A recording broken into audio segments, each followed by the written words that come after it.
mga pagkakataon ba na ikinukumpara mo ang iyong sarili sa iba? Isang puspos ng pananampalatayang araw kapanalig, nasa 25 linggo na tayo sa karaniwang panahon ng ating liturhiya. Ito po ang inyong lingkod, Sister Lines ng Daughters of St. Paul. Marinig natin ang paalala ng Panginoon na magalak tayo at magpasalamat sa mga biyayang patuloy nating tinatanggap mula sa Kanya. At huwag maiinggit o ikukumpara ang sarili sa kapwa na siyang tema ng ating mabuting balita.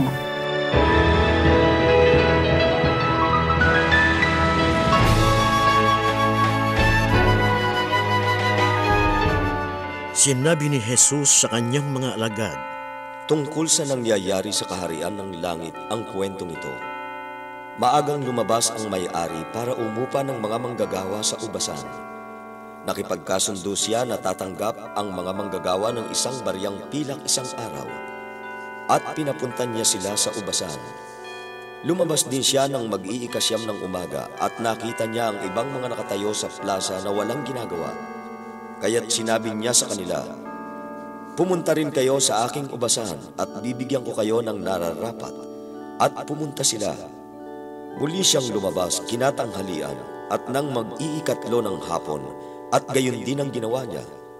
Lumabas din siya sa huling oras ng paggawa at nakita niya ang iba pang nakatayo lamang.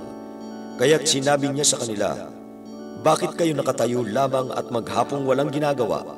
Sumagot sila, dahil walang umupa sa amin. Pumunta kayo at magtrabaho sa aking ubasan. Paglubog ng araw, sinabi ng may-ari ng ubasan sa kanyang tagapamahala, tawagin ng mga manggagawa at bayaran sila mula sa huli hanggang sa una. Kaya lumapit ang mga dumating sa huling oras at binigyan sila ng tig-isang denaryo. Nang lumapit naman ang mga nauna, akala nila itatanggap sila ng mas higit pa, ngunit tumanggap din sila ng tig-isang denaryo. Kaya't pagkatanggap nila nito, nagsimula silang magreklamo sa may-ari. Ang sabi nila, isang oras lamang ang trabaho ng mga huling ito at ipinapantay mo sila ngayon sa amin na maghapong nagtrabaho sa init ng araw? Kaya sinagot ng may-ari ang isa sa kanila, hindi ba't nagkasundo tayo sa isang denaryo o isang araw? Kaya tanggapin mo ang sayo at umalis ka na. Gusto ko ring bigyan ang nahuli gaya ng ibinigay ko sayo. Wala ba akong karapatang gawin ang gusto ko sa pera ko? Bakit ka naiinggit? Dahil maawain ako? Kaya mauna nga ang huli at mahuhuli ang una.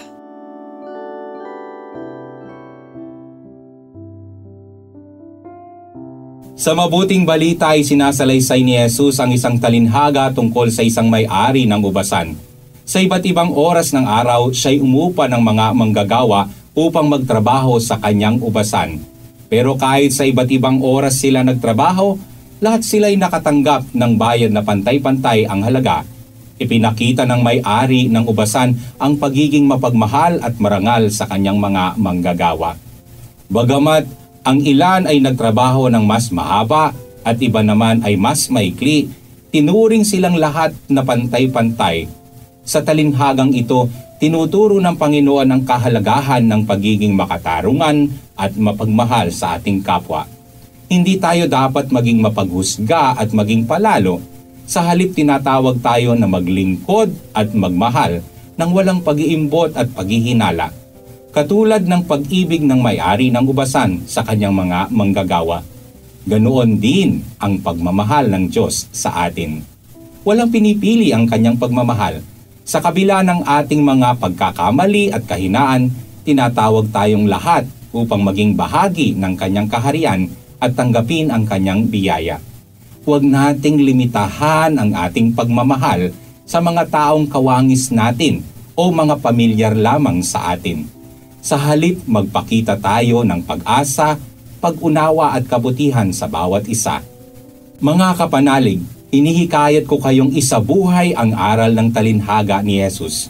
Maging bukas palad tayo sa pag-ibig at biyaya ng Diyos at maging huwaran tayo ng pagmamahal at kabutihan sa ating kapwa. Mga kapanalig, support Pauline's online ministry. Subscribe, Like and follow us on Facebook, YouTube, Instagram, Twitter, TikTok, Spotify, Google, and Apple Podcast. Maraming salamat po. At sa lahat na nagme-message sa amin na humihingi ng panalangin para sa iba't ibang intensyon. Asahan po ninyong ipinagdarasal namin sa Diyos ang inyong mga kahilingan. Ito po muli si Sister Lines ng Daughters of St. Paul na nagpapaalalang buhay na walang hanggan, kapiling ng Diyos, laging hangarin. Upang paglalakbay natin sa mundo'y maging makabuluhan at mabunga tungo sa buhay na inaasam natin.